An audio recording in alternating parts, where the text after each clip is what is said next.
right. Starting right on time today.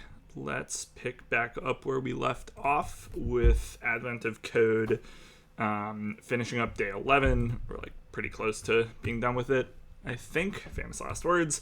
But the basic idea was we're playing Monkey in the middle, or the monkeys are playing Monkey in the middle with us. They have some of our items. The items have numbers associated with them. When they look at the items, they do some operation on them. And then in the first part, we felt some relief, and so we divided the results by 3 before they decided who to throw the monkey to, which they did by figuring out whether each item's number was divisible by some prime here. And the fact that it's a prime is going to become important in part 2, because in part 2, we stop feeling relief, and they go on for a very long time, 10,000 rounds. And if you try to just use the same algorithm to figure out what's going on, you get multiplication overflows because the numbers get very, very big. And so we need to find a way to keep the numbers small. And the way we decided to do that is to take instead of just carrying around that number and doing the division, we're instead going to carry around that number mod each of the primes. So the remainder modulo each number in here. And the nice thing about that is that because these are primes, taking numbers mod a prime gives you a ring on the integers mod the prime, which means that it preserves multiplication and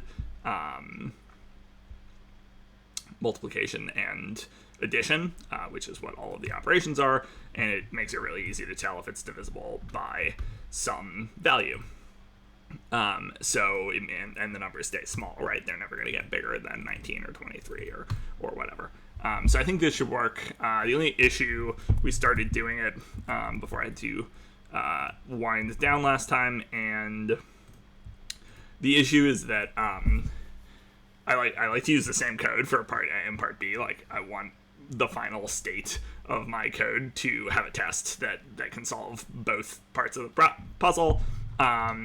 And so I started by changing the item worry amount or something. I forgot what I called it exactly. Item worry level, from being a number to being a struct that would have these multiple things mod n. And the trouble is now it's going to break all of the stuff we did for part A, including that doing n divided by 3 doesn't really apply in the case of, like, you can't. It's nice that they don't make you do the integer division, because the integer division is going to be more complicated, at least, if not impossible. I'd have to think about it in a world where you're carrying around remainders. So we can take a couple approaches. One is we could just delete all the code that uses worry levels and that we used for part A, and just say, well, it's fine, we already solved part A, and so don't worry about it. I don't like doing that. I'd rather not do that, so I'm not going to do that.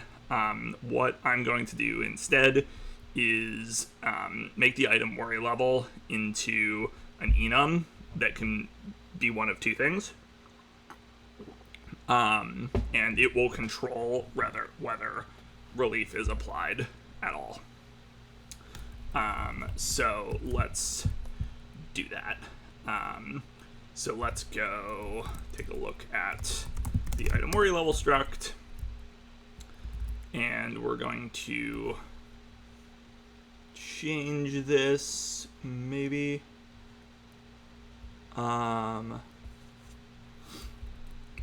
Yeah, we'll call this one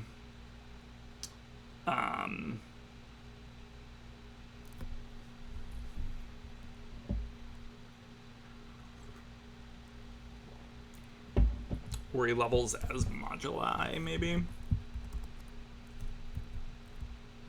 Worry level.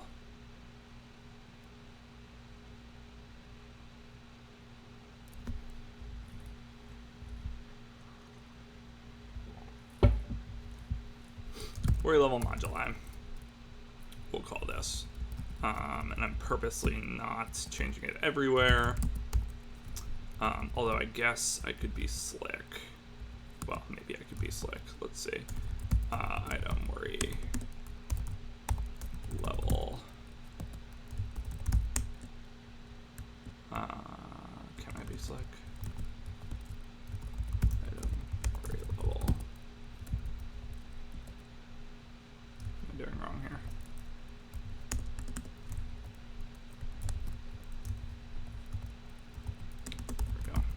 No. There we go. I don't want to change it everywhere though. I don't remember in Vim how to do it piece by piece, so well, let's just look it up. It seems like it'll be useful to know.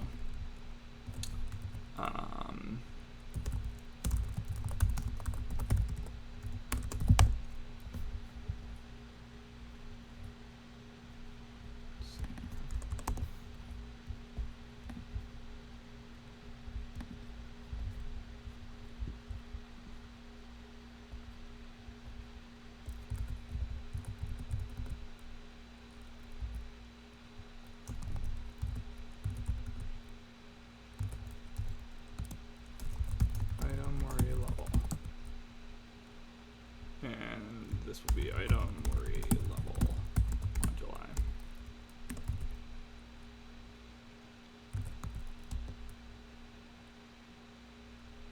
Item worry level not found.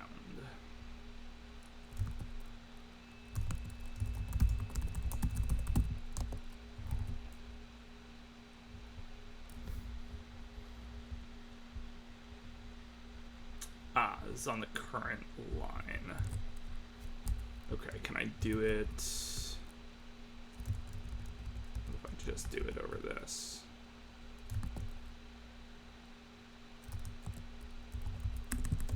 Item worry level. Item worry level moduli. Hey. See if that worked. Looks pretty good to me.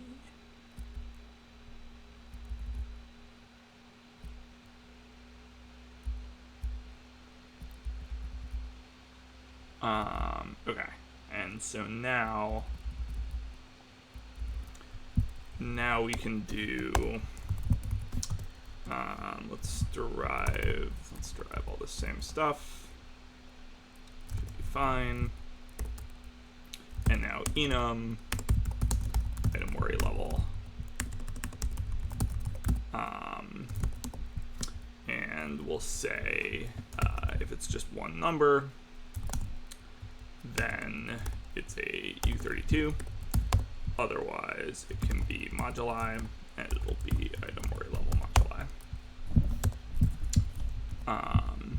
And so the nice thing here now is that we should be able to basically go into all of our functions.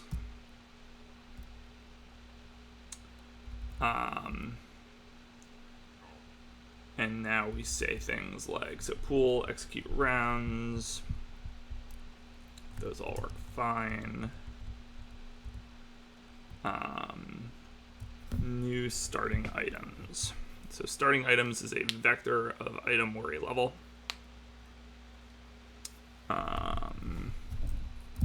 that's not what we have it set as at the moment. Okay, so this is going to parse. Okay, so consume starting items parses into a U32. But then we're going to map that into an item worry level n of a U32.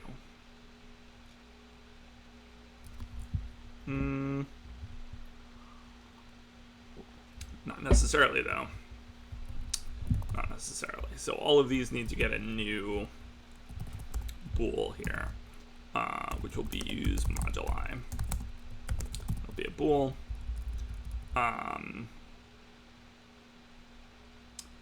And we'll say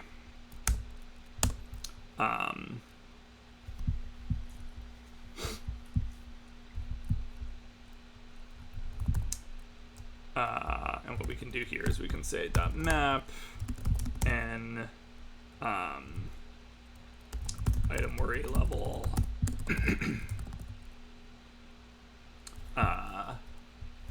from n use moduli, and we'll add a from n in a minute. Okay, this all looks fine.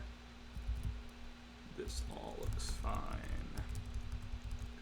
Compiler is doing us a lot of favors here because it's like really easy to figure out where we need to change things. Okay, and so then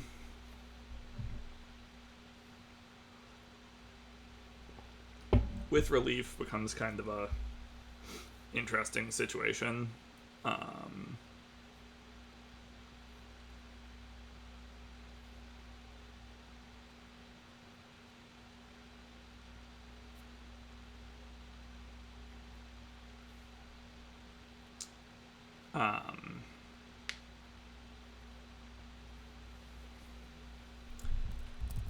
So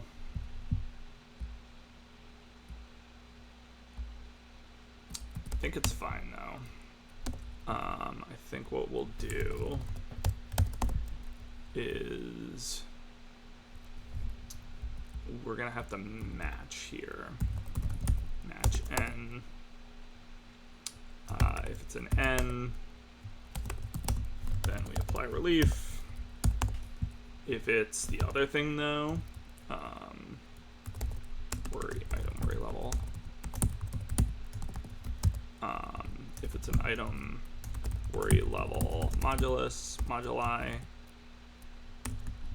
worry level moduli something, then we panic and we say can't apply relief using moduli.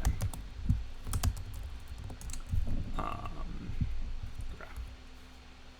And so now that all works the same way, and then apply operation.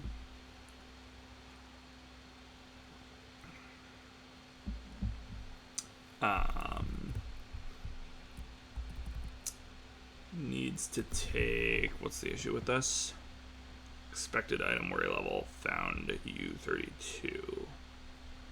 Sure, because apply operation now needs to return an item worry level.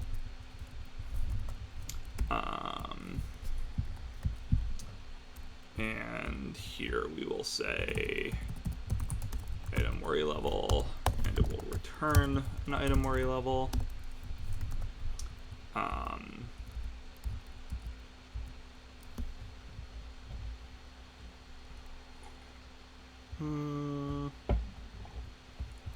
Will it?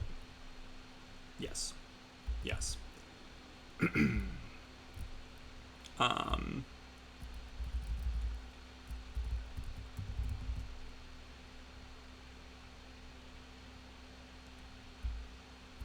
And the only thing we have to be careful of here is we need to implement item worry level. We need to implement adding and multiplying for item worry level. We did it for the moduli.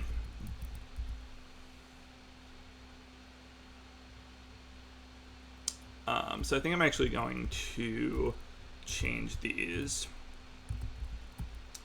to just implement it for item worry level. And we can move this to here.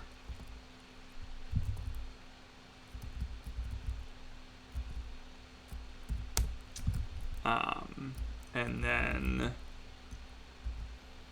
The only thing we need to do is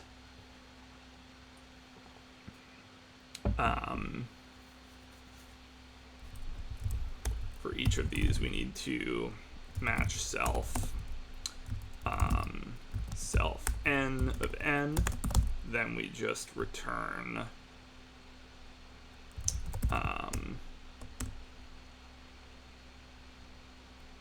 n plus other.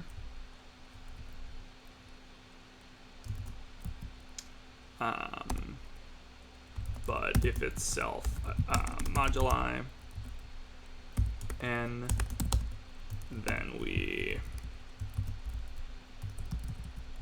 need to do something different.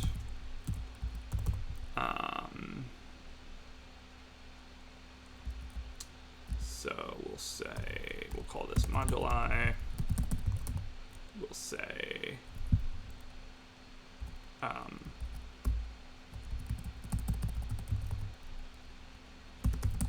moduli.moduli, but I think that might not be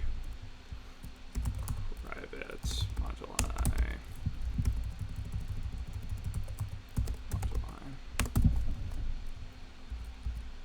Okay. But it wants a self.new, which isn't quite right. It will be a item worry level moduli, and this will be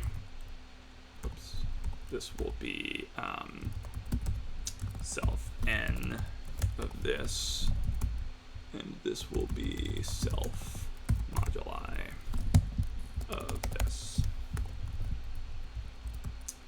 Item worry level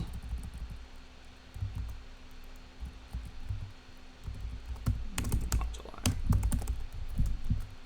Yeah. Okay. I'm surprised it's not upset that it's not private. Oh, because I guess since we're in the module, we can use private.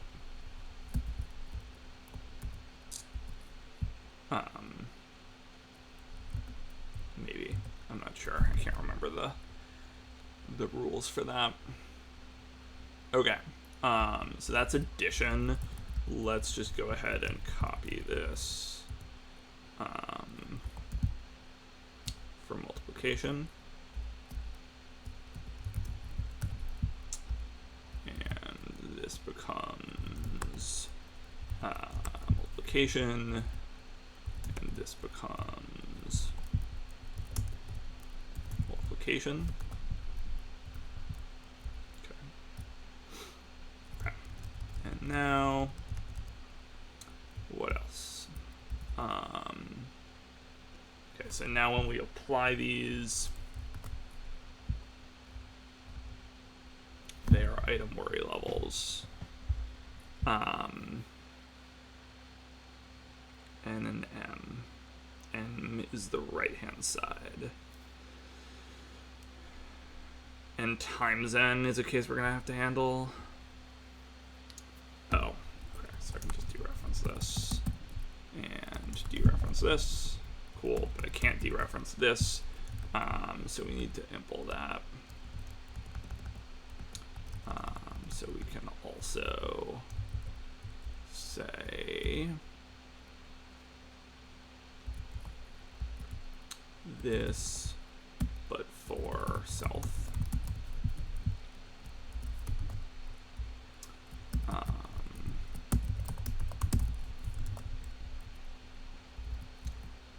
And then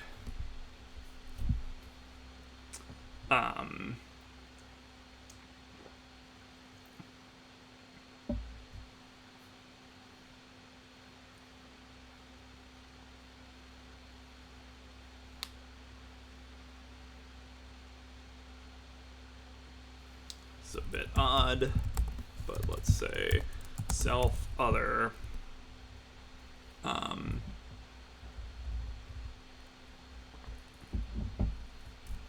and now if it's self n,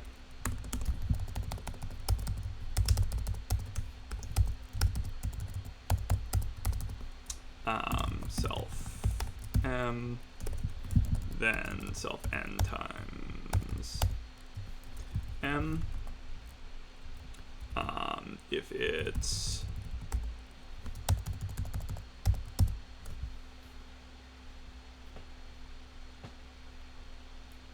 I mean, we know that it's always going to be either this case or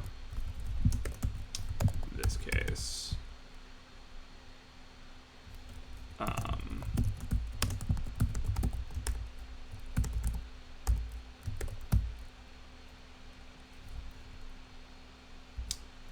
And so then we can do moduli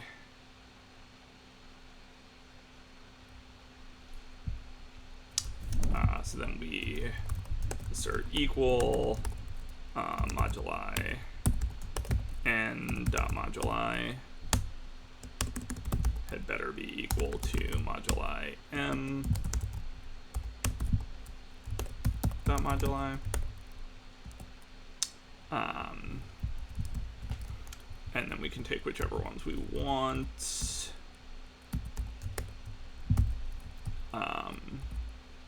Zip them with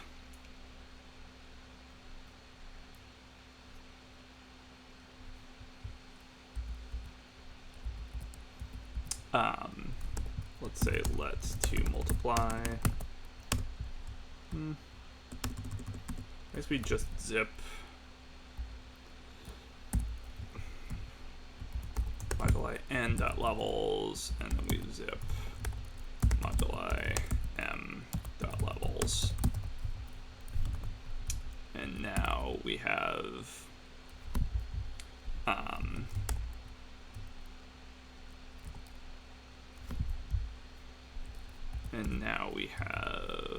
what? We have modulus n and m, and we say n times m divided by modulus. And then moduli n dot moduli.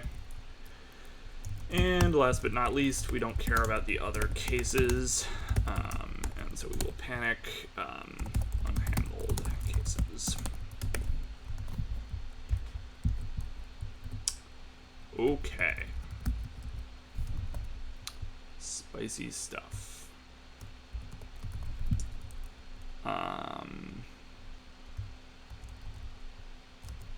What's the issue down here? Apply operation. So this now needs to be worry item worry level n this. Okay. All of our tests are compiling. What else we got? Okay, consume starting items now needs to know which way it's consuming it from string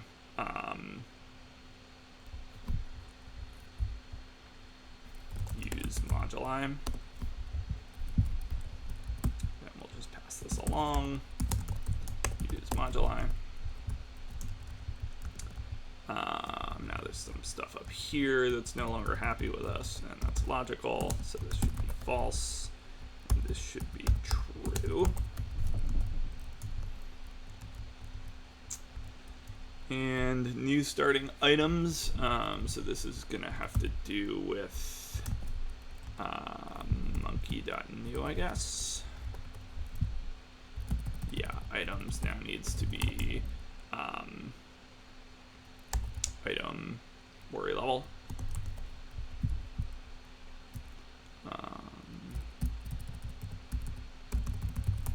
Item worry level. And item worry level we still have to implement from n. Get items should return an item worry level. Apply operation. Didn't we decide this was okay? Item worry level. So what's wrong? What's wrong with that?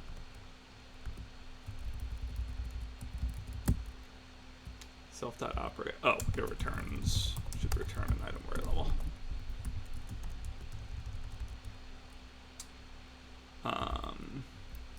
Maybe apply relief.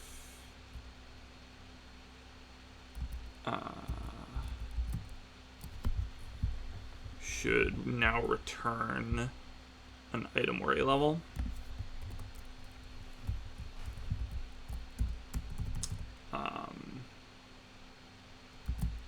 So we'll take a U32. Let's return a U32 also. But then back up here, we will apply relief.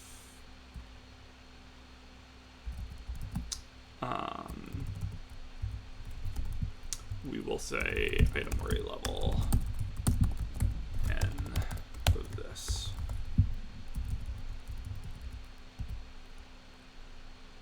And okay, and test needs to know what to do with an item worry level. And the answer will be, it will match on N. If it gets a self N of N, then it will do what it's always done.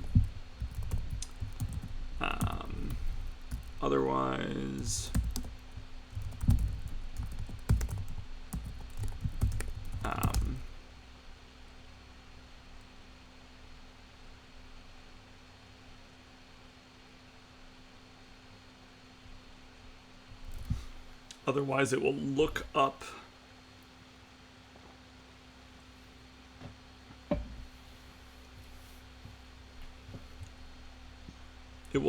the correct modulus.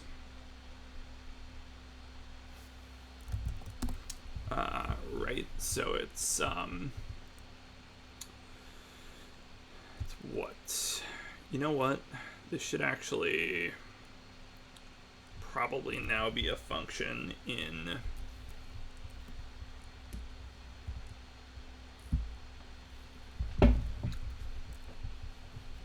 let's actually make this a function in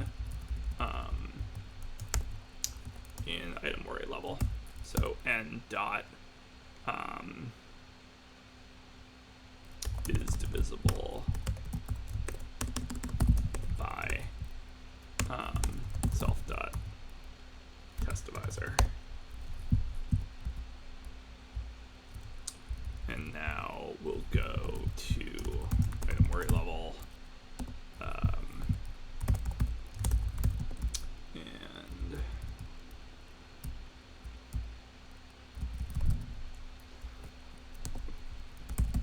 impl item worry level. I feel like I've said item worry level about 47 times.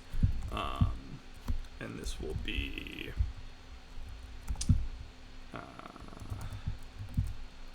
function is, I guess a pub function, is divisible by, is divisible by, I can't spell, fix that in a moment,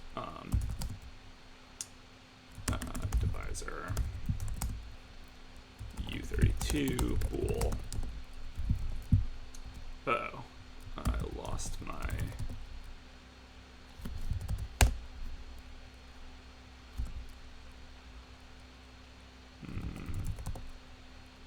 what happened here? One paste, there we go. Okay, and so now this is going to be a self n.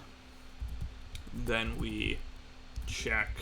Let's see here. We match on self, which we need here, and then this just becomes divisor, and this becomes self.moduli dot index of, is that a thing? Wait, hang on, no, it's this, moduli. we'll say moduli.index performs the indexing. That's not what I want. Find, search.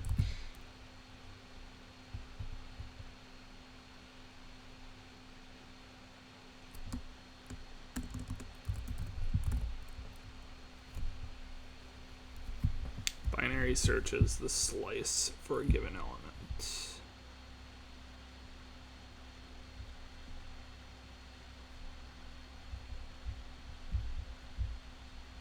Sure, seems good. Divisor, and we'll match on this. And then if it's okay, it returns the index, right? Binary searches, if it's okay, contains the index, yeah. So OKI, then we'll do a thing, otherwise we will panic, divisor wasn't found in moduli, and we can do E.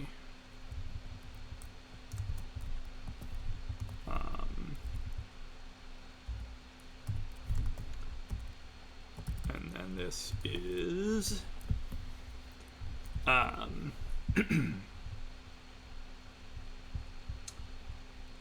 moduli dot levels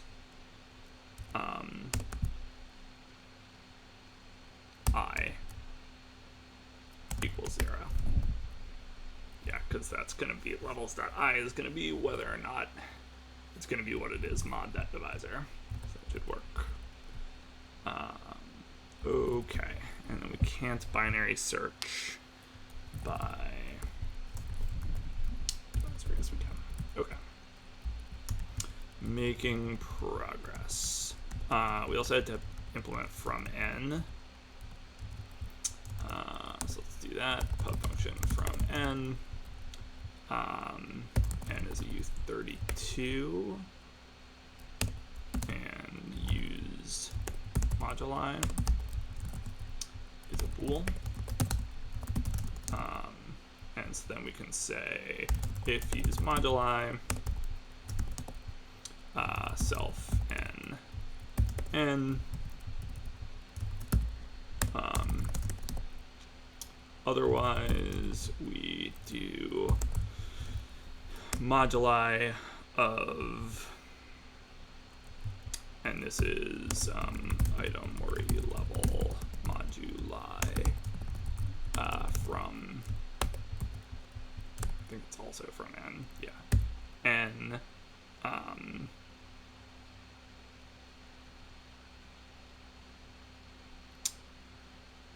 Right, we would need to give it moduli.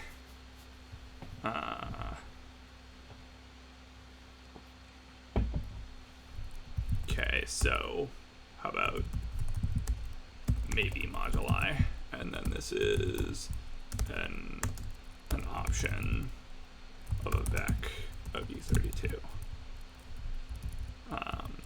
And this becomes match, and this becomes maybe moduli, and we have okay, no, we have none, then we do this, and we have some moduli, then we do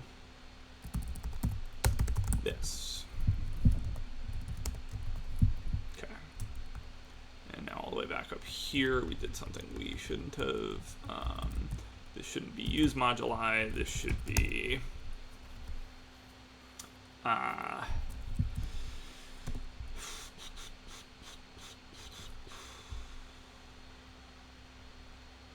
ooh.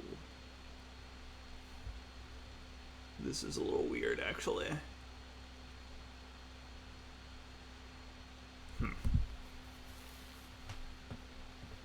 So my thought was when we were using the moduli, we would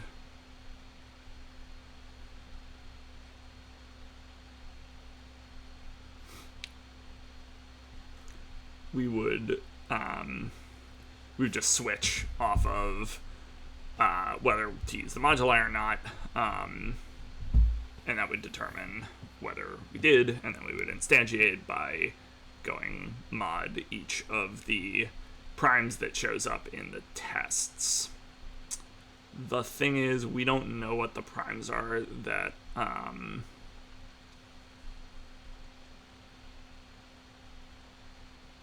that go in the tests. So I think what we can do instead is instantiate it without knowing, and then have like a conversion function. So if we go to the monkeys, struct monkey, we could have something like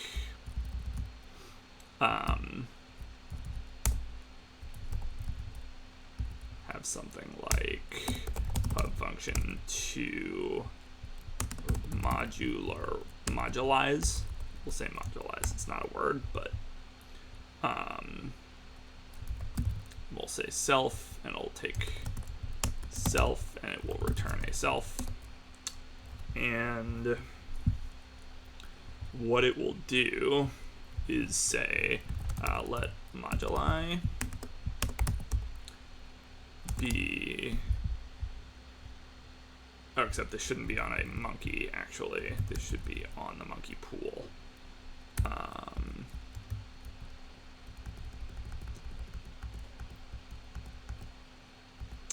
So on the monkey pool, we'll say modulize, and then the moduli will be self.monkeys.iter.map m.get test divisor collect to a vector, and then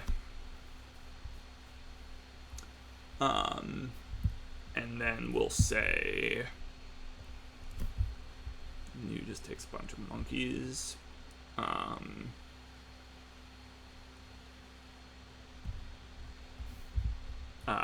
We'll say self new self.monkeys into iter map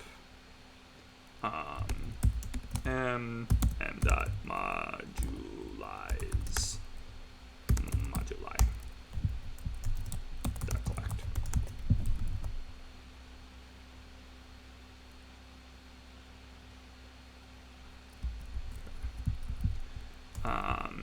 And now back in the land of the monkeys, we can say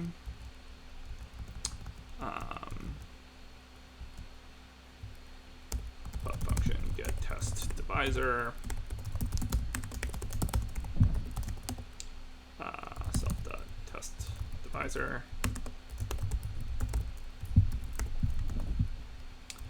and then we do need a modulize function.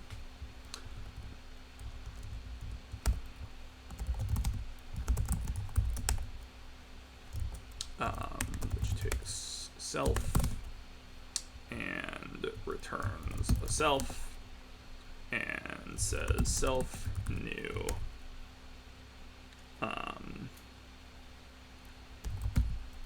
items dot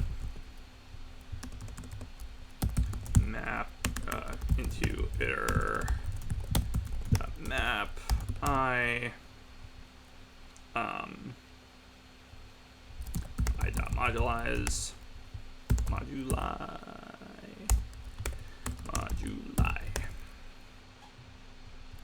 dot collect.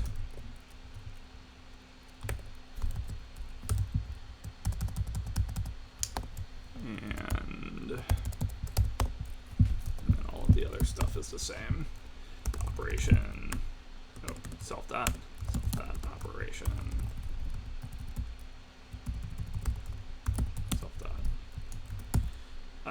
self.test divisor, self.true destination, self.false destination.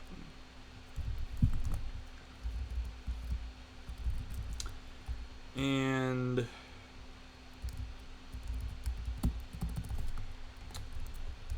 in here we will need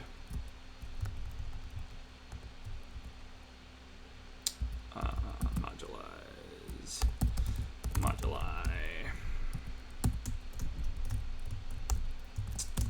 a vec of U32, and we will say match self.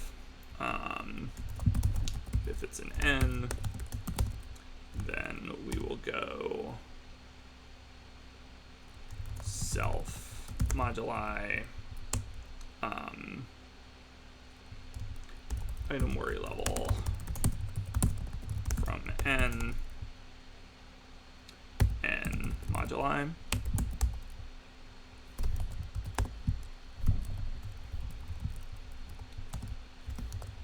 Otherwise, self moduli m, and let's just panic here because already modularized. Should never happen. Okay. This should be item worry level moduli. Whew. Okay. Making progress. Feels like something is amiss from the string.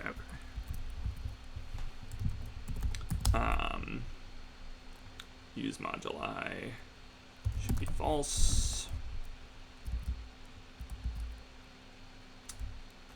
Get items. Now all of these need to be wrapped. Slightly annoying.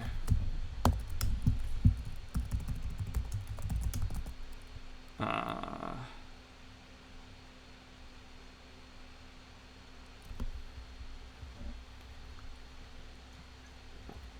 wonder if there's a nicer way to do this.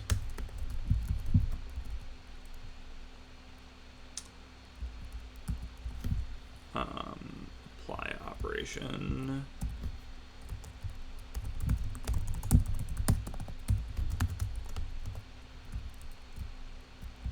Oh, these aren't self. These are item worry level.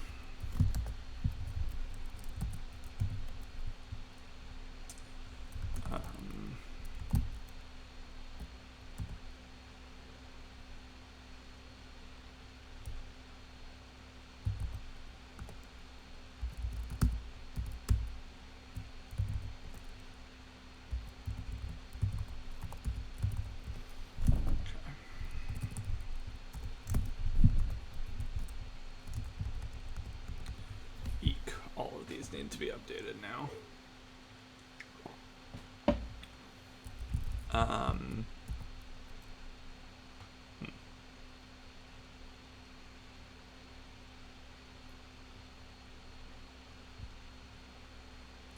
Yeah, it's a funny thing. False. And I really don't want to wrap each one of these. So I guess I can say dot into iter dot map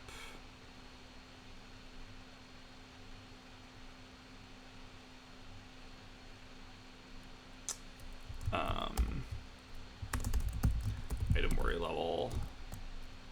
We'll just say unwrap. Actually, we can say I dot unwrap. We'll call it, and unwrap will just panic if it needs to.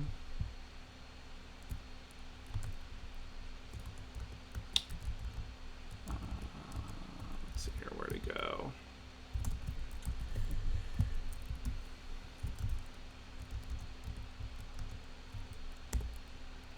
Function unwrap self U32 match self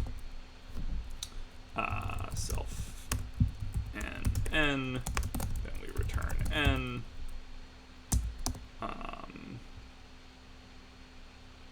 Otherwise, panic, can't unwrap a moduli.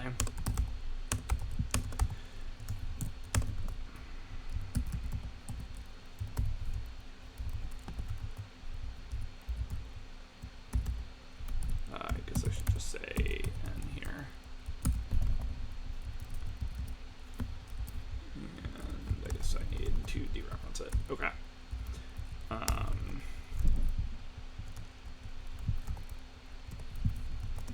And now in our tests, we can do that every time. Is this a similar situation? These need to be...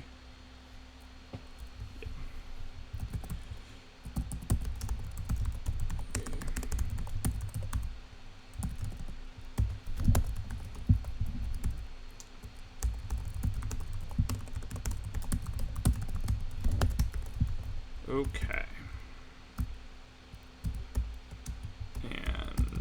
But now we can just say this.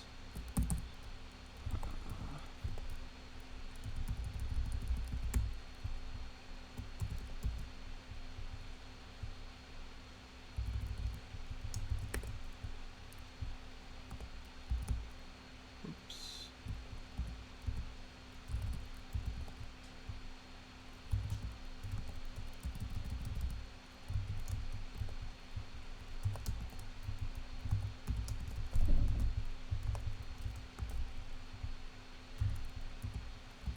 Is there a comma here at all? Oh.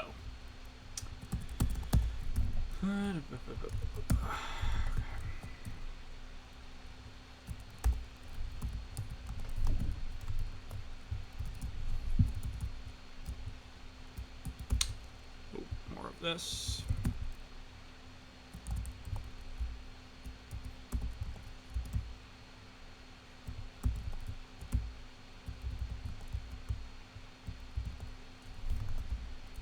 And more of this. Sure, there's a better Vim way to do that. Okay.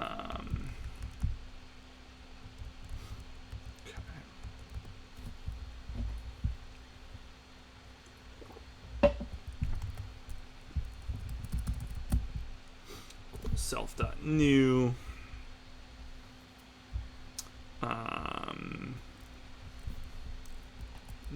I collect this in the wrong place, right? That's the problem.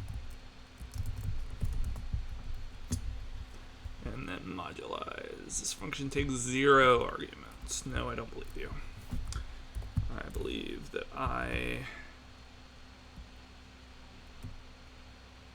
new. This is the monkey pool.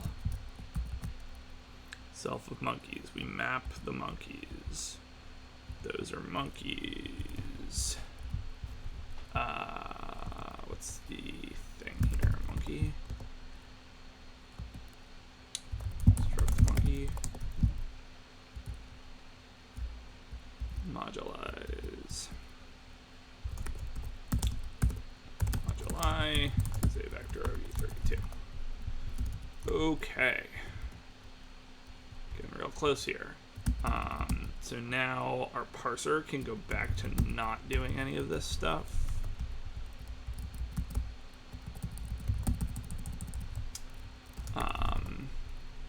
Instead,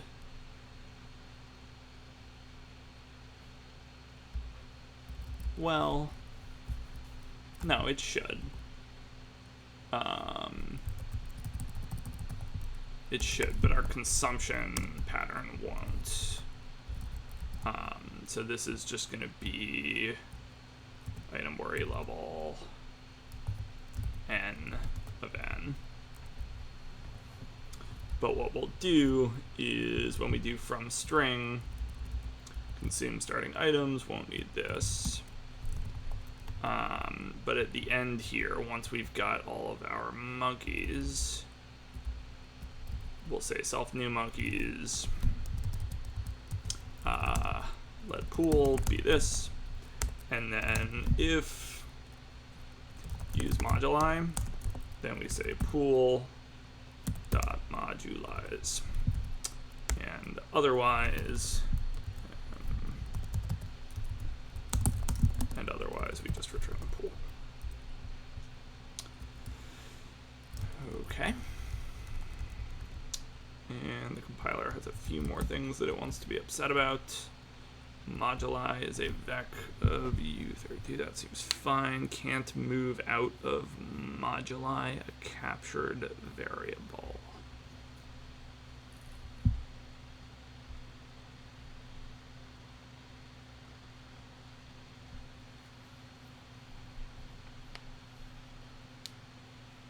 So the problem is that monkeys aren't into iter here.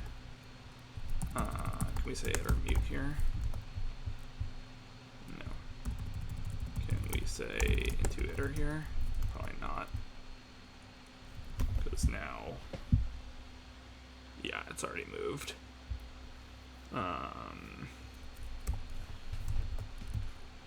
We can just clone the F32 though, right?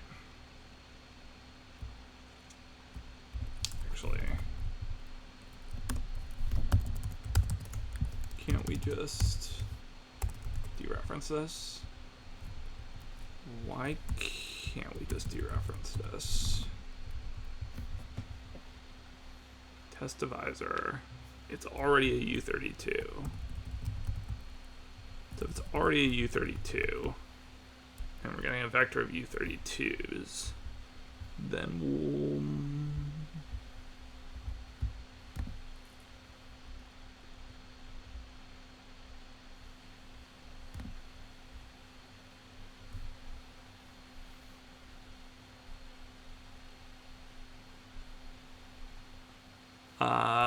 okay, what if I just take this by reference?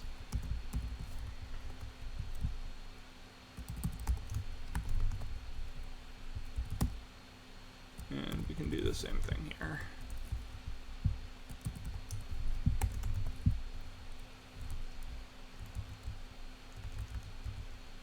Does that the borrow checker happy make? Close.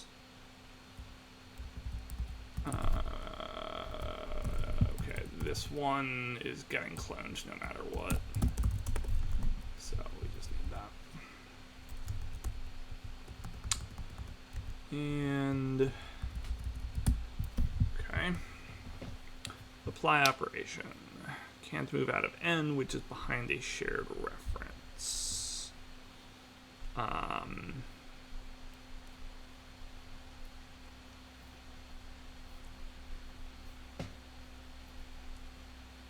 That's because my thing isn't copy anymore.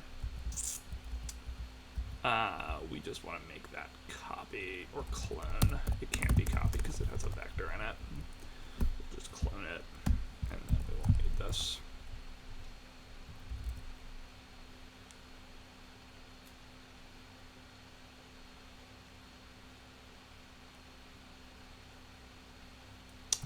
Weird because we know that this is just an integer.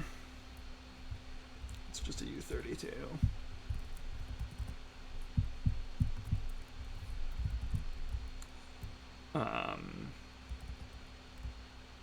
Apply operation. And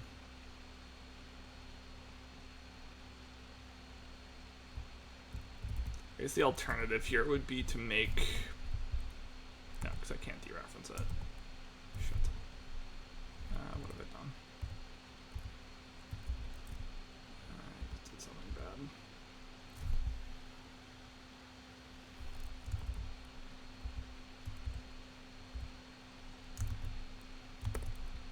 What did I just do?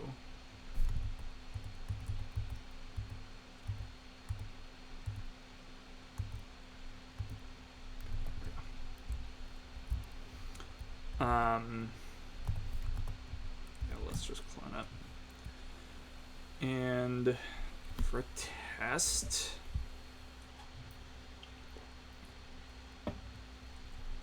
new worry level. Test should not have to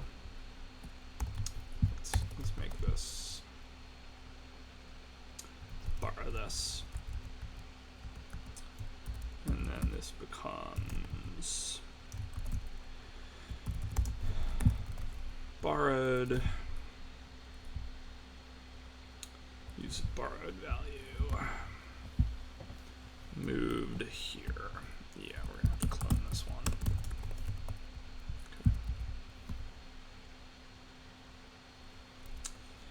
Okay. Maybe not the most efficient use of the bar checker, but that's all right. Use of moved value.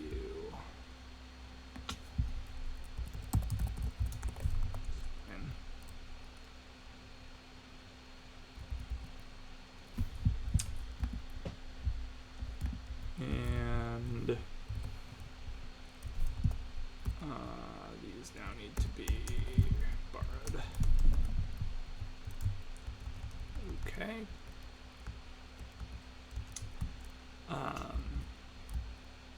What's going on here? Oh. This and this do not need to be here.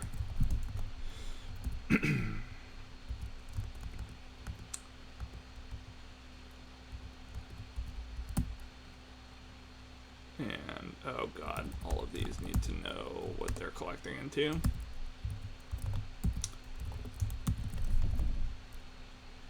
Yep. They sure do.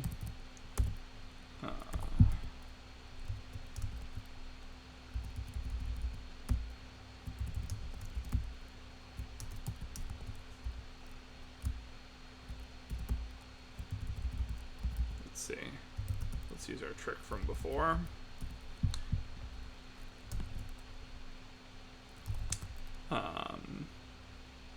All of our dot collects can become dot collect this is the idea. Nice. All right, let's see what our tests are doing. 3 passed, 1 failed. Cool. Okay, so our test confirmed we have not broken anything, which is exciting. Always nice to not have broken anything. And so now we should see what's going on with the test for problem 11b. Divisor wasn't found in moduli. Fascinating. I would not expect the divisor 4 to ever show up. Okay, it's using the example.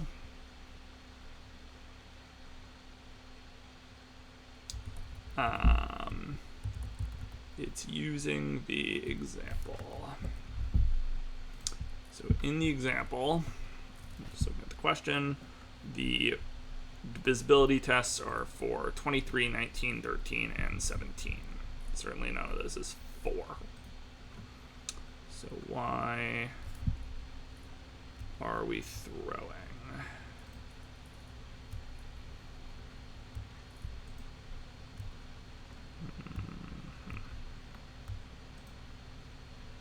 Okay.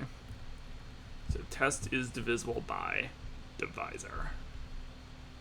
The divisor should be found,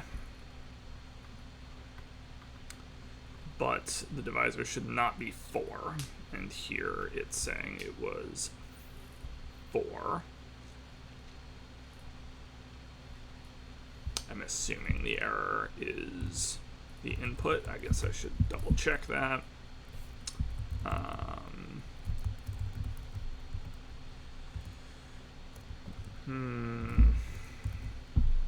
Binary search.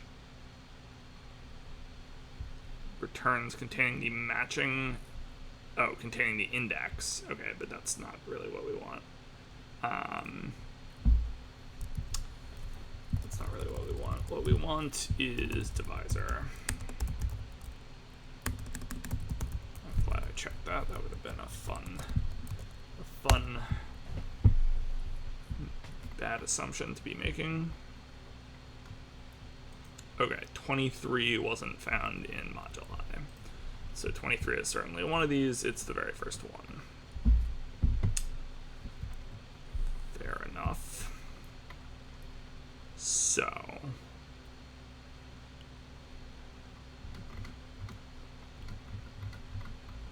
our parser.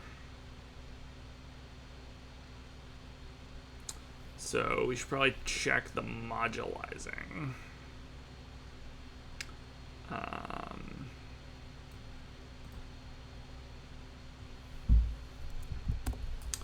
So test monkey pool modulizes, and we'll say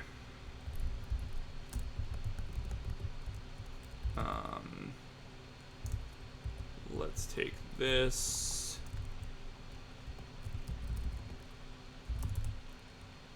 but let's make it true.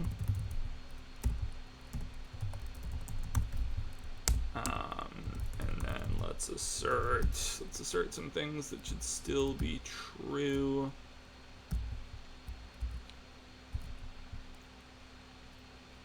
Let's see, the problem is this is gonna fail.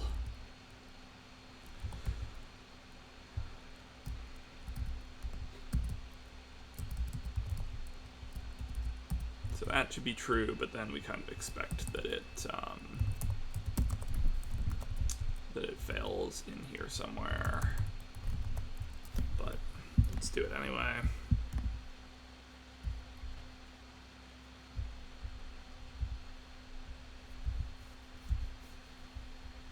Yep. Okay.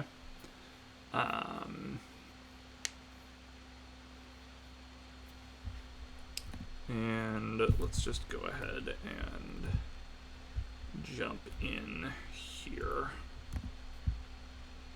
because this is what we care about at the end of the day. Or even in here, I guess.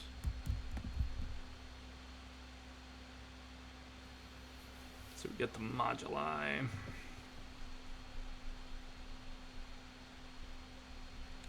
And then we modulize each monkey. That seems right to me.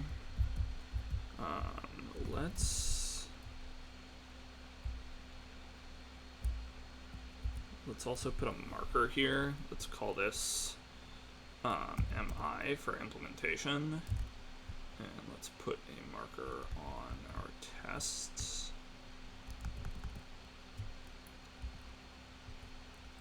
T.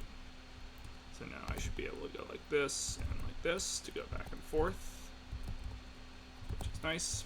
And let's debug the test. Okay. So, moduli is what I care about.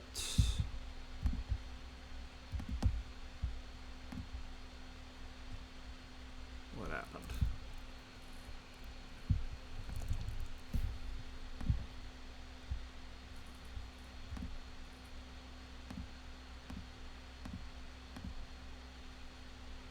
So self.monkeys, blah, blah, blah. Each of the monkeys has test divisors. Those look good. Now I want to know what moduli is. Why is moduli not even? There we go. Okay, variable is optimized away.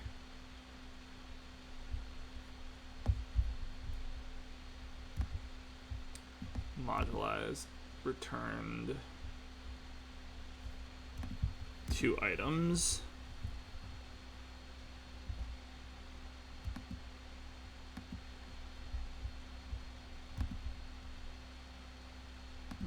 Entirely know how to read this. Moduli is optimized away.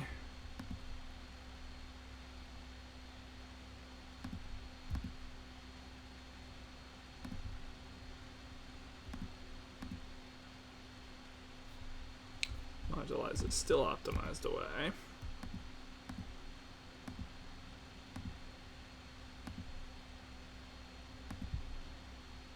There we go. Moduli.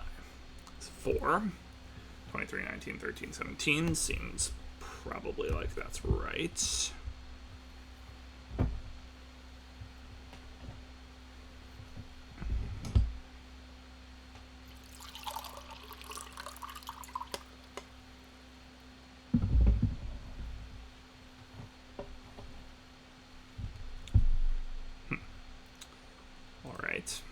Let's get rid of this one, and let's jump into the monkey's modularize function.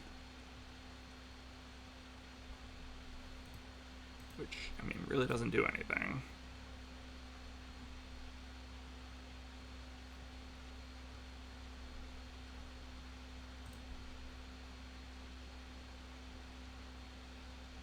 From n.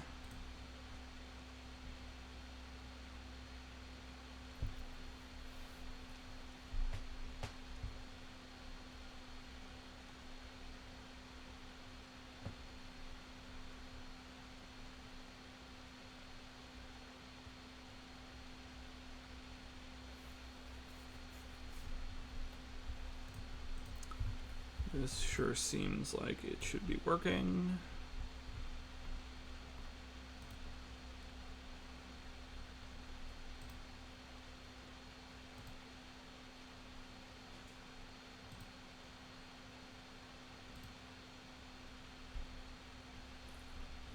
So from n is 79, moduli are these four things.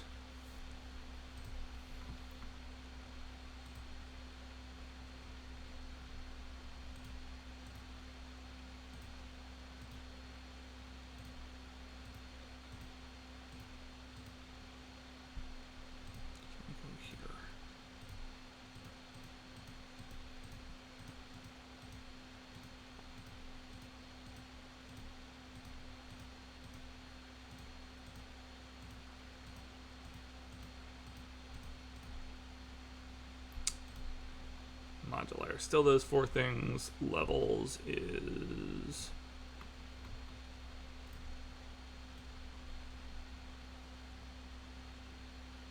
more little new returned levels 10, 3, 1, and 11, and this seems fine. What's the problem?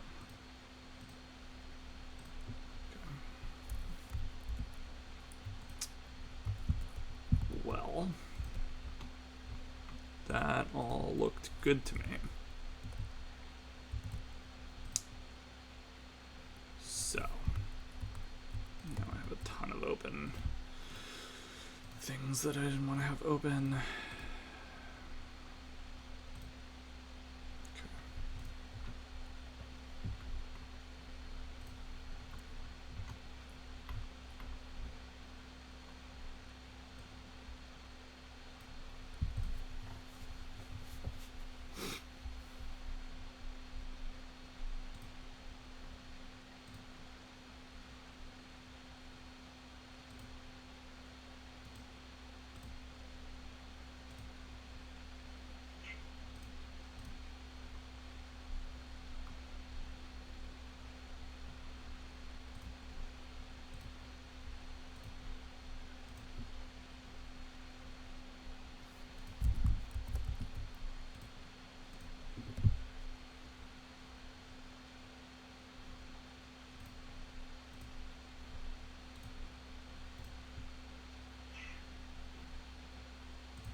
Why am I executing round here? But even within execute round, you see that the test divisor is right.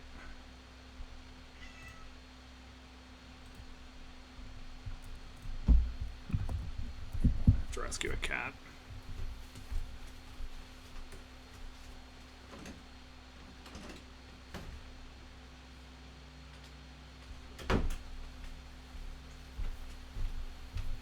Becoming a thing.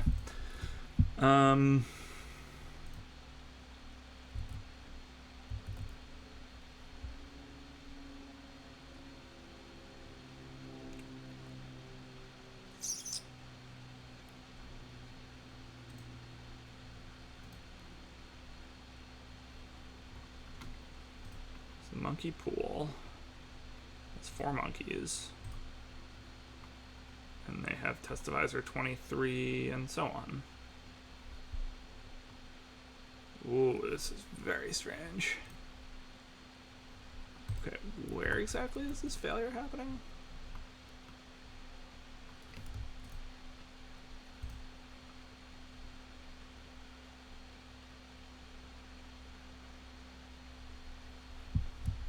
maybe apply relief.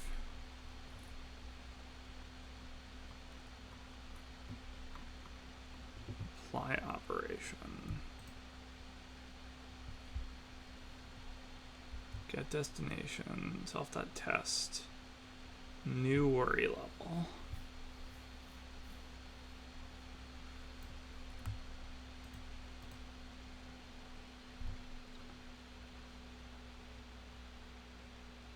N is divisible by test divisor. Seems right so far. Is divisible by divisor. If it's just n, we're fine.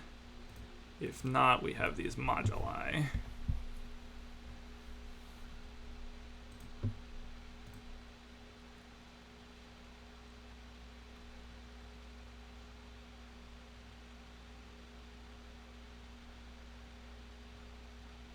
Binary search them. Seems okay.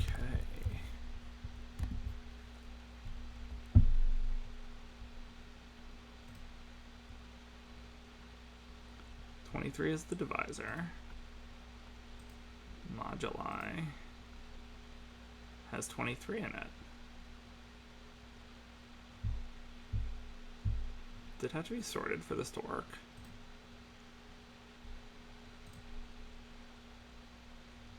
Binary searches.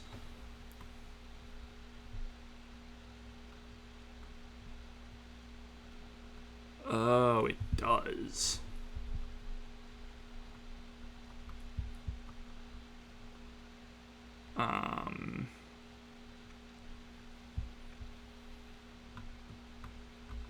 That's what it is.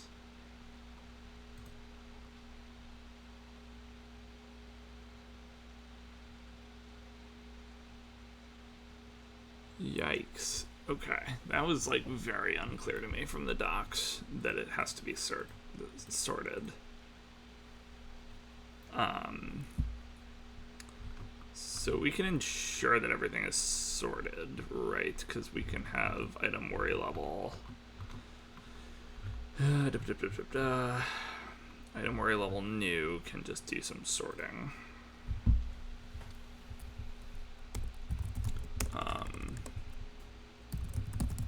Levels.sort.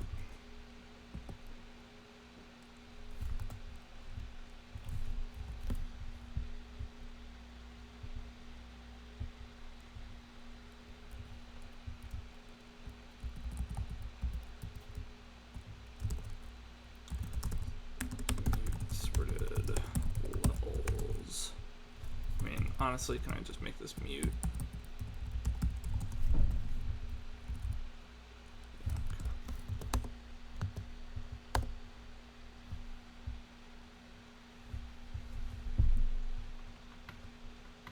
Okay. So, divisor still wasn't bound in. It's much.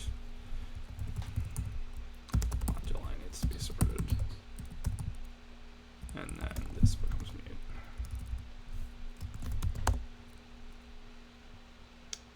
Okay.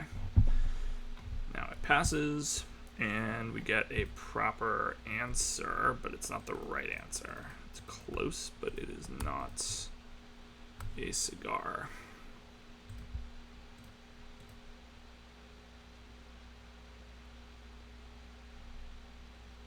Interesting. So, are we solving the problem right? We're getting monkey pool from string. By the way, we're no longer multiplication overflowing, so something good happened.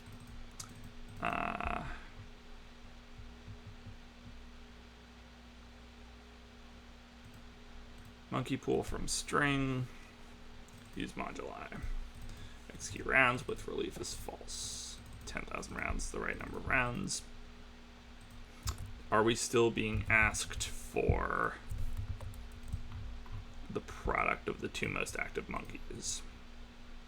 After 10,000 rounds, the two most active monkeys are those two, multiplying them together. Yes. And the way we figured that out was we get the inspection counts from the pool, we sort and we pull the 0th and the first one. Okay. Okay. Is our input correct? Well, it's passing for the first one, and there's no new input, so it seems like it's correct.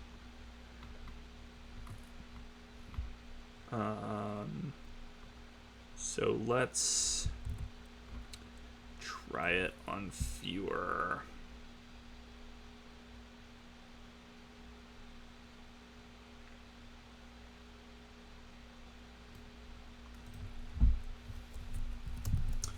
Let's try it on fewer rounds and see where things go wrong.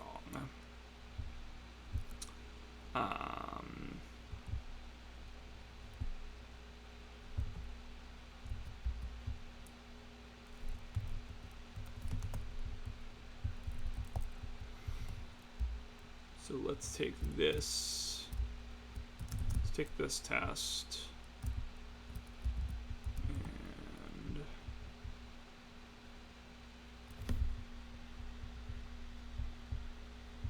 oh, it's jumping me back to the top, that's why. And monkey executes round with moduli.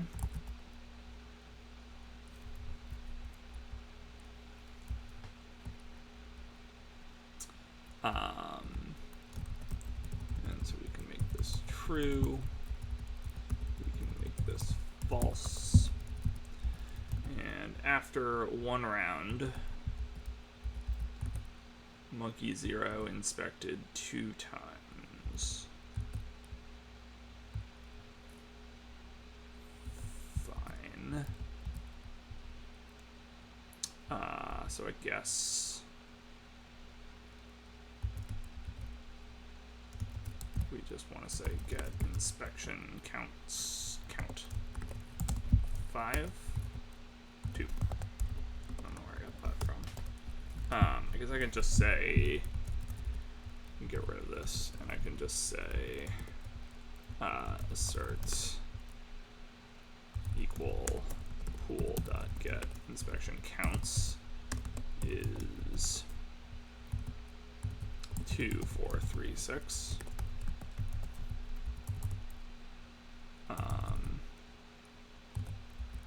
And then we'll do the others in a bit.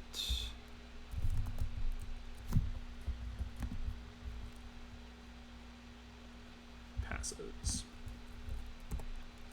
Okay, pool.execute rounds.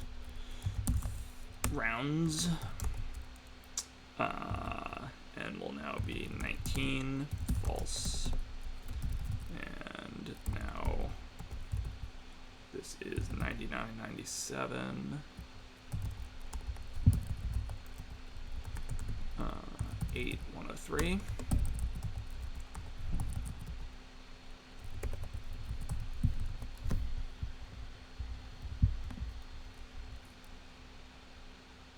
Fails.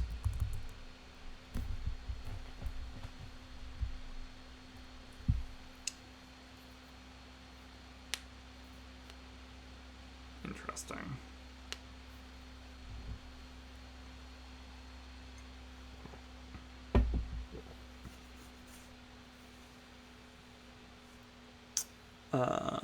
But if I did this without moduli, assume it would pass. Or sorry, without moduli, but still keeping that on false.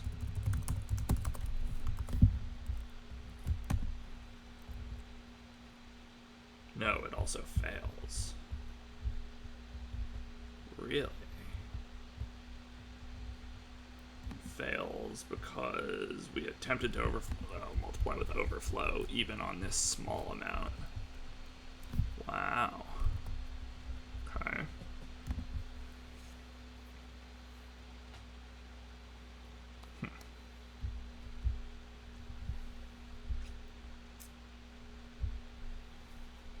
not far off.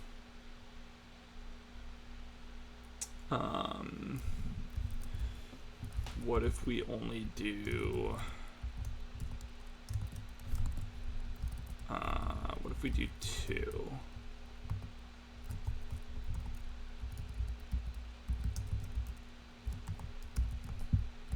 So we execute round again. This is going to be wrong. But if we do this with false, then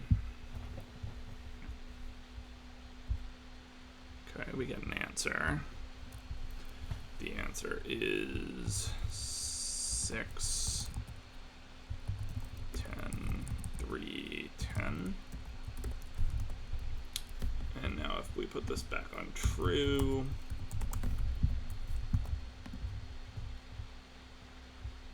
passes. Interesting. Okay, so what if we... So let's get rid of this. Let's uncomment this.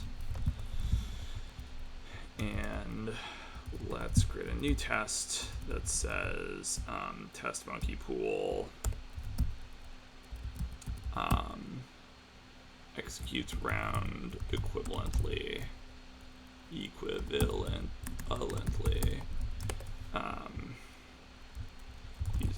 moduli or not. So we'll say pool without is that. This is not using moduli. Let's not using moduli. We'll say let me pool with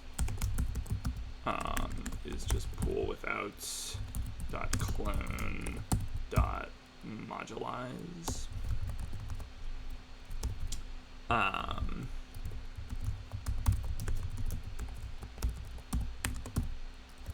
Whatever we can say. I mean, this is not going to fail, but pool with dot and monkeys. And then we'll say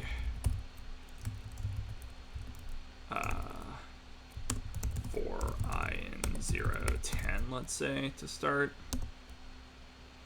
Pool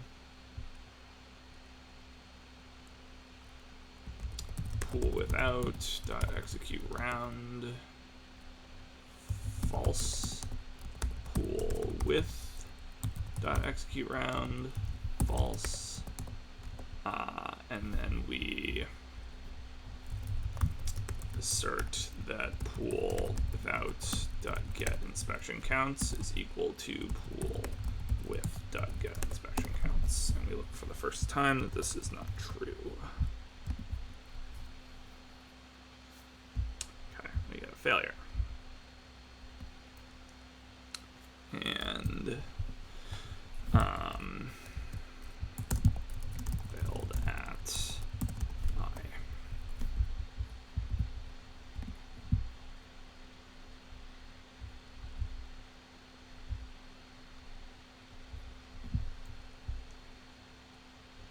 Okay, so they're the same until the third round.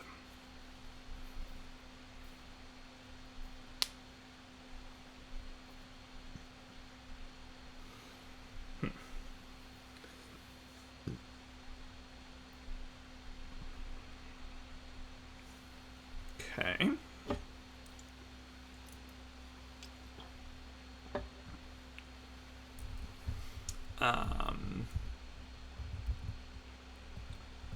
So let's say assert equal pool without dot get monkeys dot get items.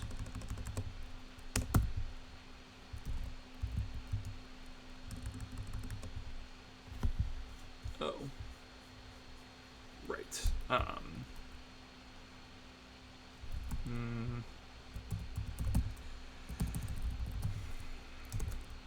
So let monkeys monkeys without clone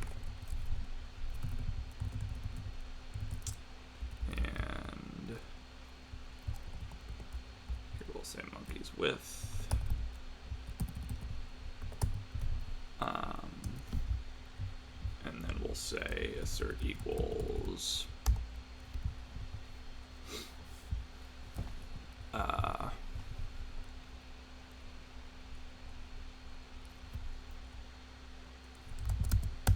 guess we can say for monkey without, monkey with in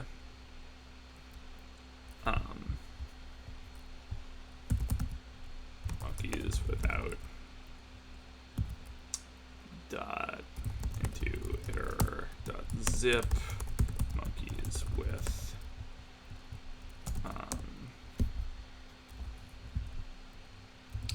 asserts monkey without dot items dot get items.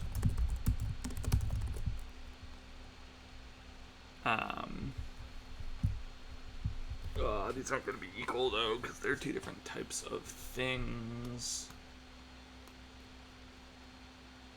Is an item's the thing? Well, all the other things should certainly be true. So,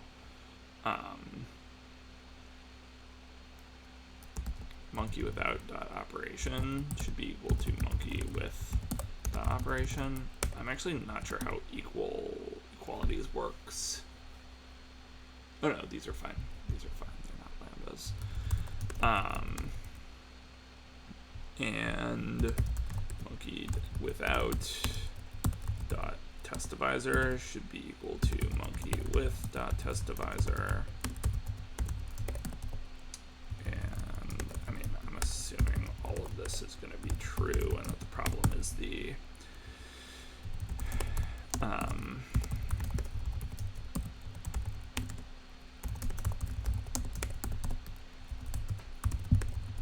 I assume that the problem is with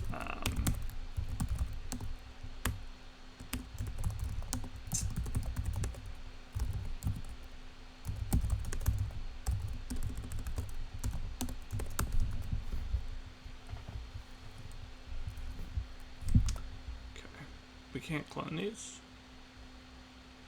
Oh. Okay, fine. Wait, can I just clone here instead?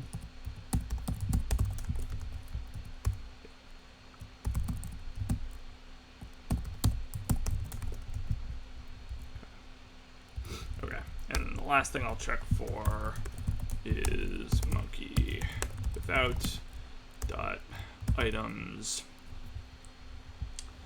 dot length, we'll say. Monkey with dot items dot length. Okay. And we expect a failure somewhere in there on the third time through. We get a failure. And as expected, it's that some monkey threw to a monkey to an incorrect one.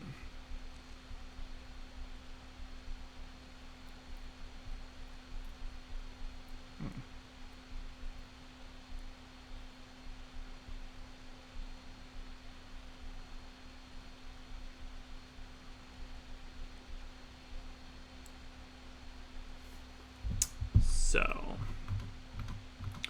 how can that be?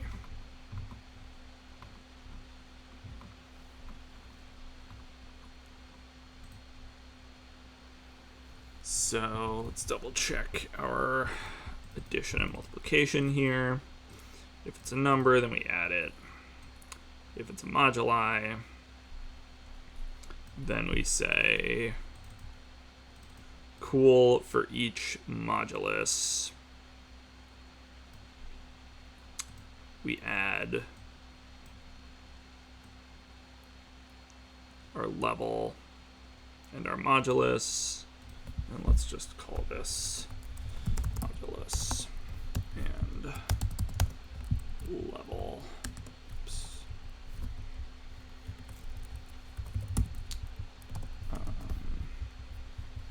Okay.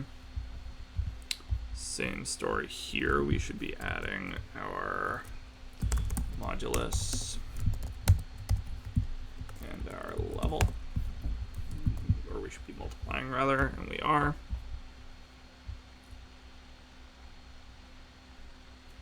Here,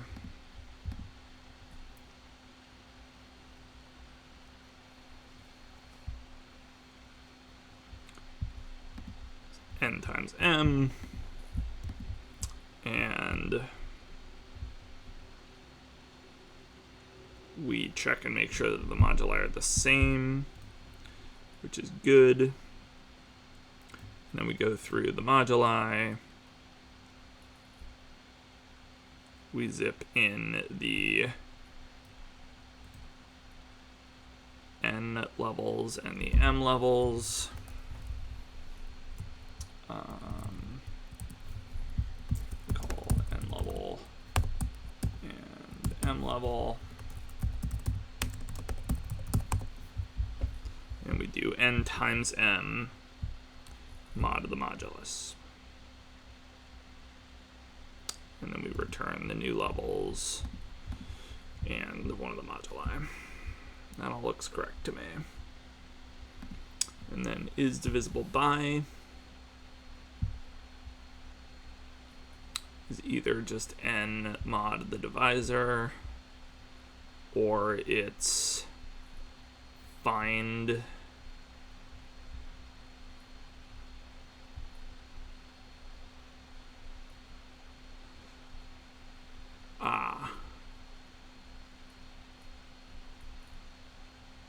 I can't do what I did. I can't sort. I can't just sort the moduli and not sort the levels. That's bad. That's bad. That's the issue. Okay, so I need to do this search better.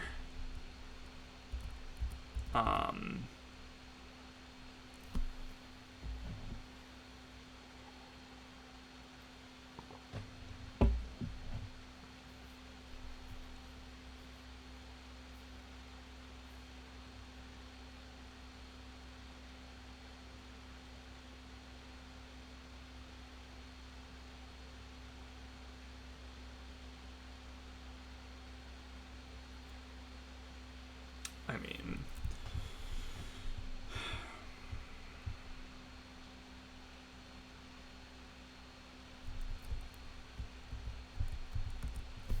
or I need to sort better.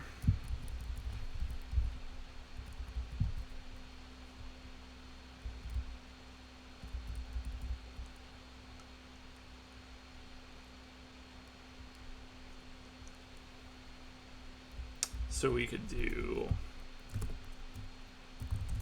let me pairs be levels into iter zip moduli dot collect as a vector of u32 u32, and then pairs dot sort by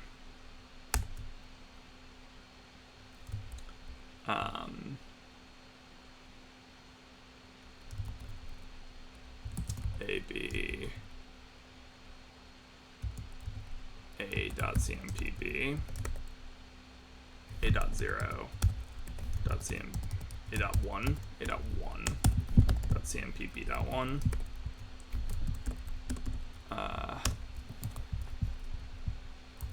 dot collect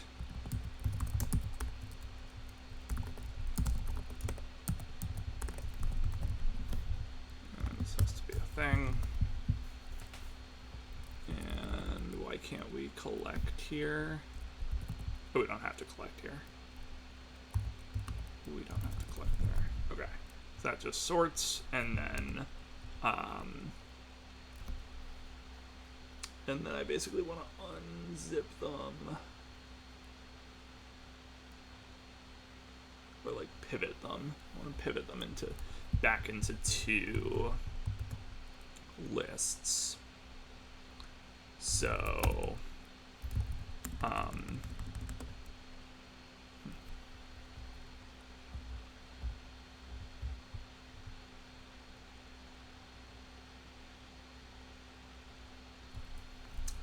mean,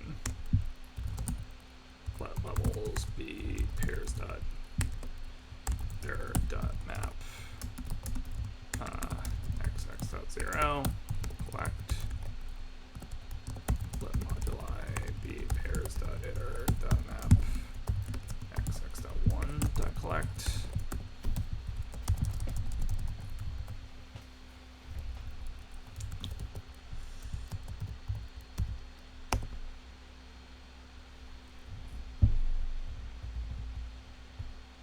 Alright. Hey. Cool. Monkey pool still didn't execute equivalently. Is it just because it multiplication overflowed? Looks like it. Yeah, it's just because it multiplication overflowed. Alright. I think we might have gotten there. Let's pick some lower number. Like 7.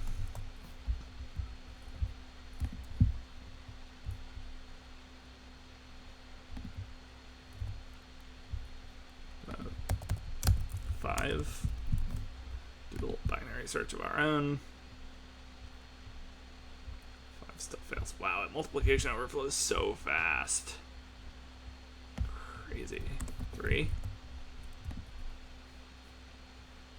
Okay, 3 works. Does 4 work? Okay, 4 works. Cool. Okay.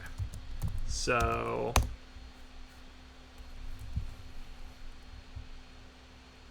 it runs like pretty fast. I'm like relatively happy with that. Okay, and so in principle the answer is this. Yes.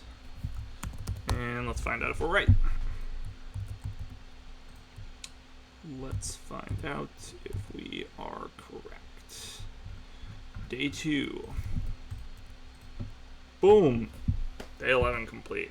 Alright. That was hard but super cool.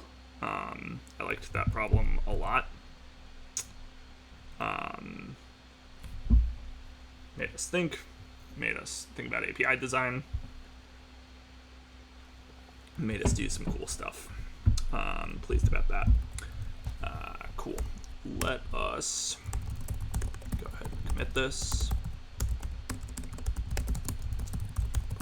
11. Push. Okay. These are heating up. Heating up. Day 12. And I'm probably just going to scope this one out because I have to go in 20 minutes or so. Day 12. Hill climbing algorithm. You try contacting the elves using your handheld device, but the river you're following must be too low to get a decent signal. You ask the device for a height map of its surrounding area, your puzzle input. The height map shows the local area from above broken into a grid. The elevation of each square in the grid is given by a single lowercase letter, where A is the lowest elevation and B is the next lowest, and so on up to the highest elevation, Z. Also included in the height map are marks for your current position, S, and the location that should give you the best signal, E, for start and end, presumably. Your current position, S, has an elevation A, and the location that should get the best signal has an elevation Z. Okay. You'd like to reach E, but to save energy, you should do it in as few steps as possible.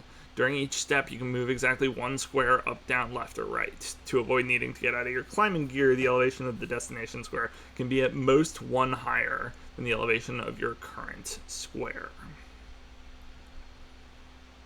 Okay, so we can only move in cardinal directions, and we can only go up by 1. This also means that the elevation of the destination square can be much lower than the elevation of your current square. Okay. Here's an example. Yeah. The above diagram, the symbols, yeah. The location, sure. The path reaches the goal in 31 steps, the fewest possible. What is the fewest steps required to move from your current position to the location that should get the best signal? Okay. So this is like a shortest path, like a pathfinding algorithm question. Looking for the shortest path. And here's our puzzle input. Google wants to translate it. I don't think that's going to work out very well. Let's jam this into input 12.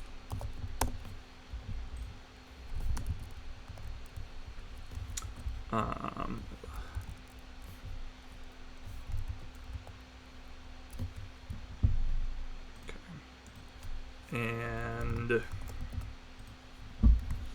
let's jump to problem 12.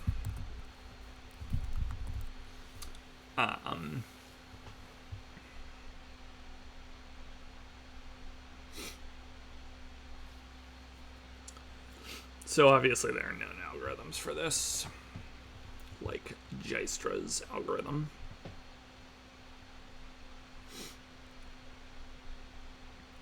Which is probably more or less what we want to use.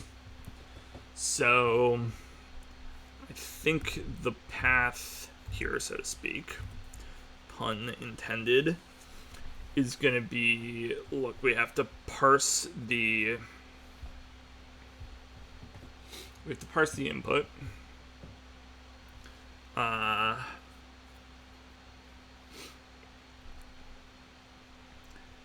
And we have to turn it into all of the possible paths that could be taken. And then we have to find the shortest one. Sounds easy when we put it like that.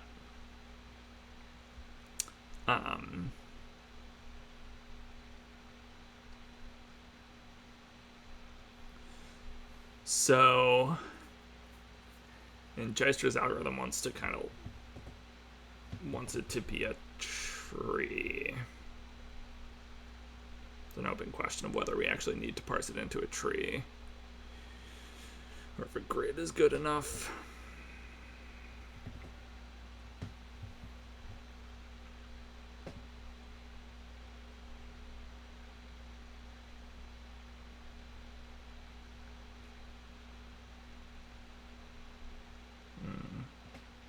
I think a tree is probably better, especially because we don't know what the subsequent question might be.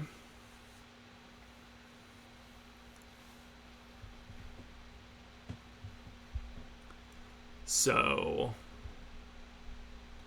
we'll parse it out into a grid of numbers.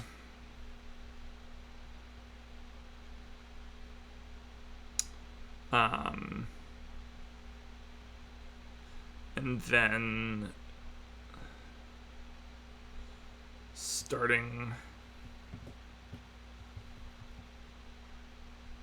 the thing is, if we're constructing the whole tree, then it's just the shortest path in the tree. It's just the shortest trip to a leaf in the tree.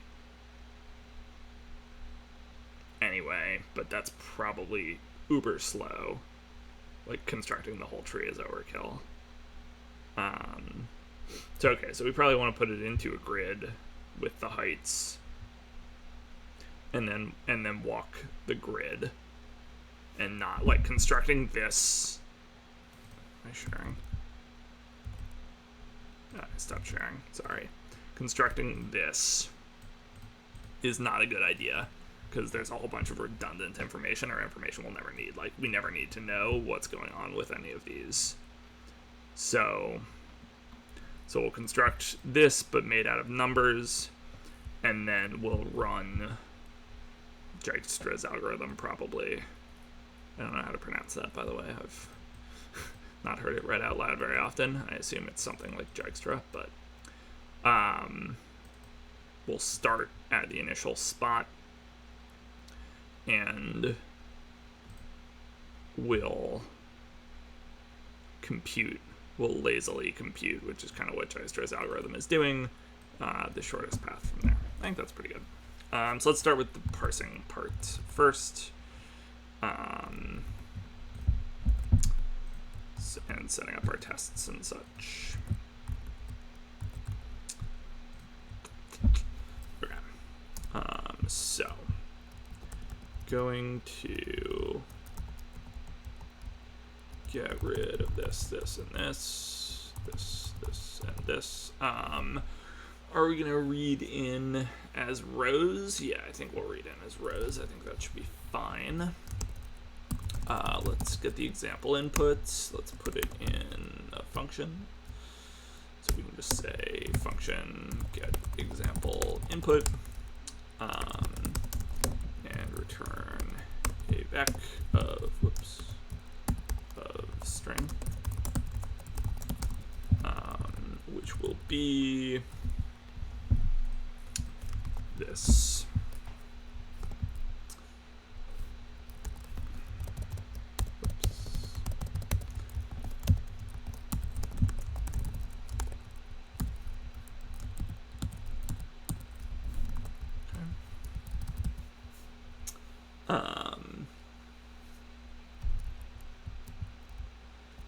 And so then this test becomes solve problem 12a, get example inputs, and the answer was meant to be 31.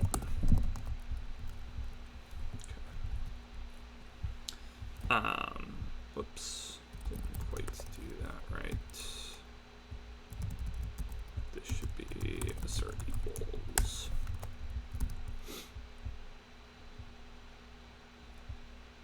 Okay. All right, and then we're gonna want to, let's write a test for our parsing. So test parses inputs, we will say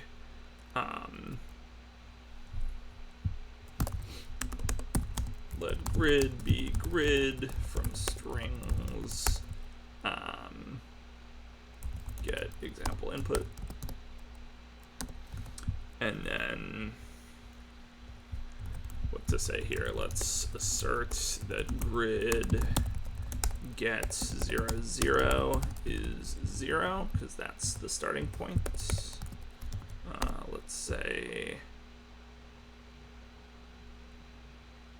assert grid dot starting get starting point should be 0, 0.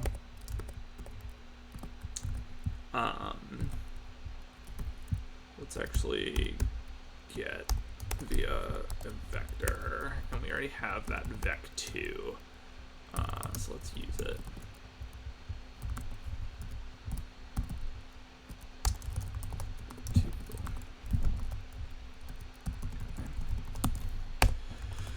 That was what we wanted. Okay. And let's assert that the endpoint is vec2, and that's 2 rows down and 1, 2, 3, 4, 5 rows over. So 2, 5, and we'll assert that grid.get vec2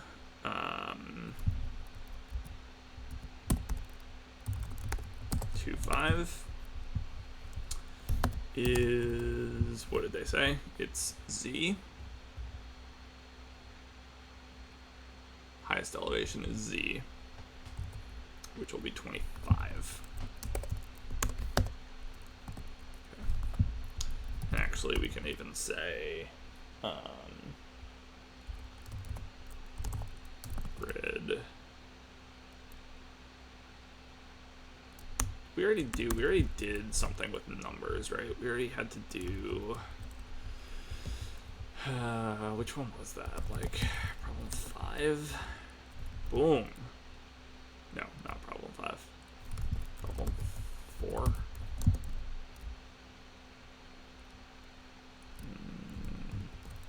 Problem 6. Yeah, problem 6.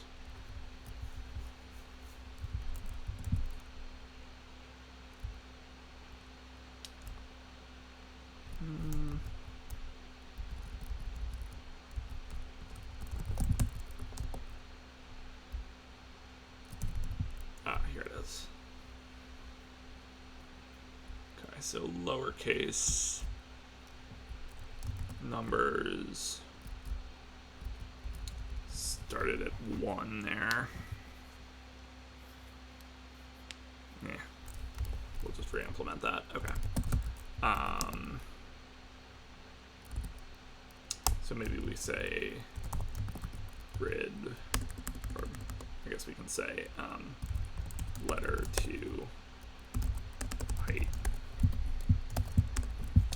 A, and we'll say letter to height B, and I guess we can just call it to height because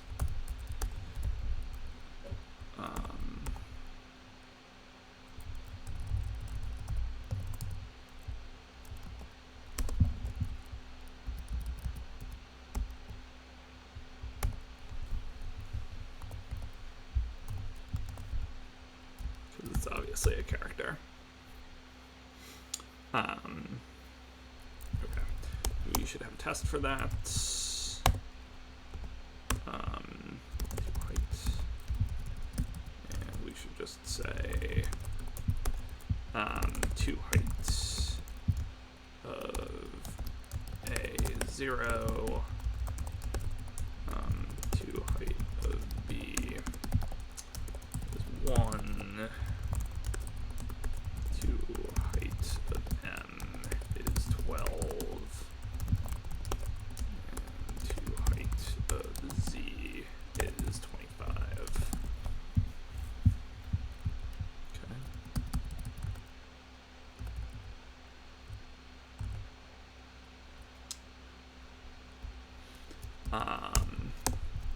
Okay, and then let's ask about a few other grid points.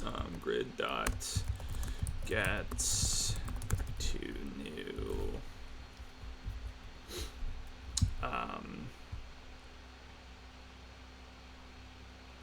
Let's see here. 2, 1 should be still A.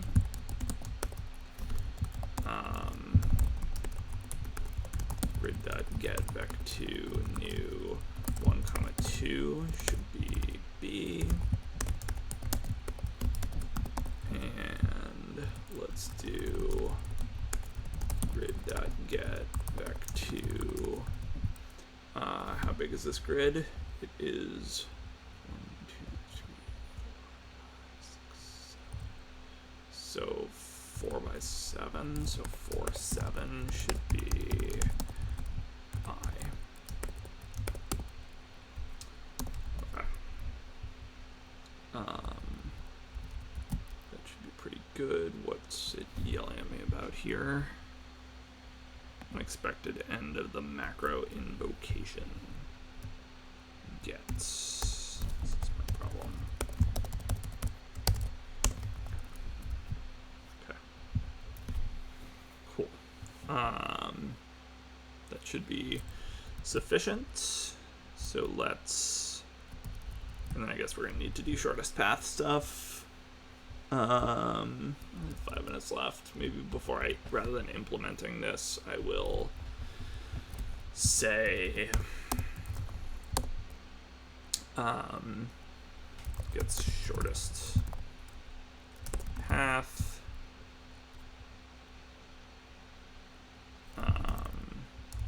And we'll say start with this.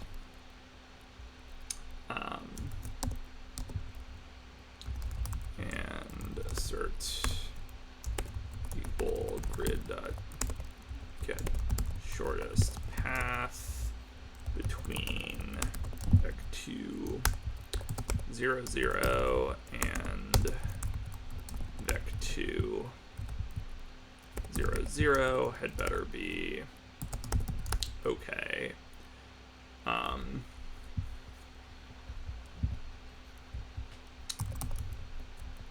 Empty vector. Back new.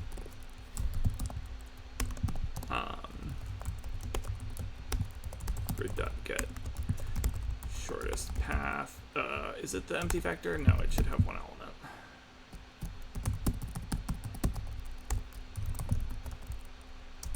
Vec2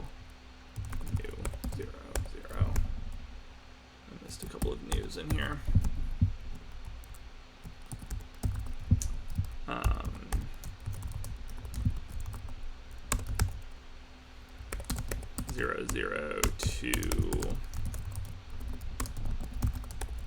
0, 1. That better be 2 new 0, 0. Back to new 0, 1. Okay. Same story between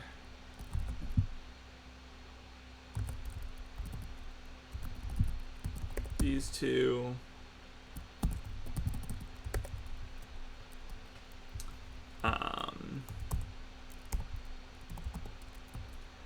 And then from 0, 0 to 1, 1. Actually, let's just do let's pick a weird case quickly. Like,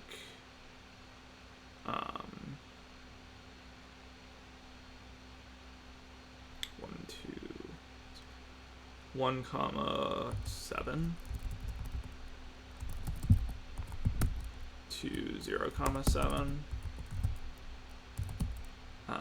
Should go 1, 7 to 0, 7.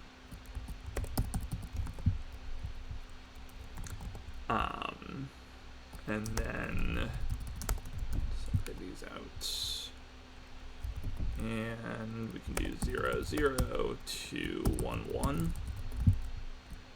It's going to be the first time that we have more than 2.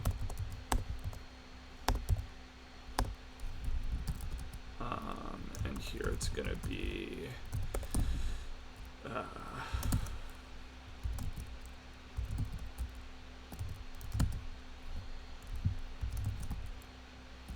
doing what I want it to do. 0, 0. In order to get to 1, 1, we have to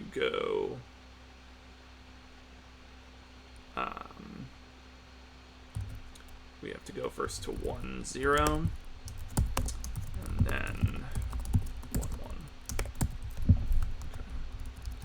1. Okay. And last but not least, let's do the whole thing. I don't know why I'm not just copying this.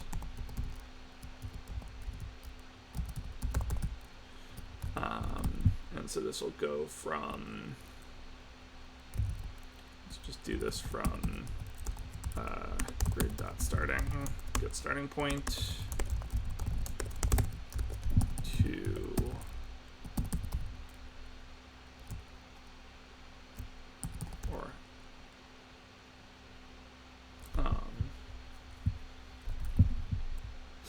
whatever, this is fine.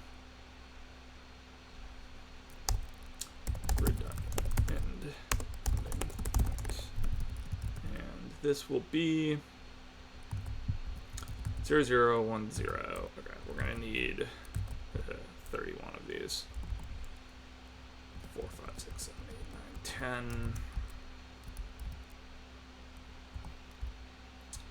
20, 30, 31. So,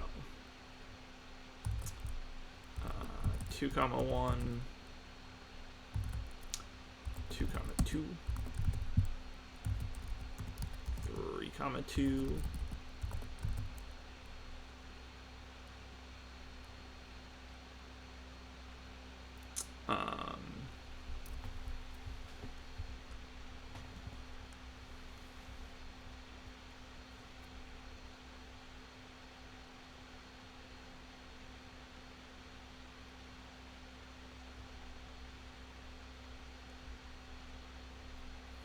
Yeah, I get it.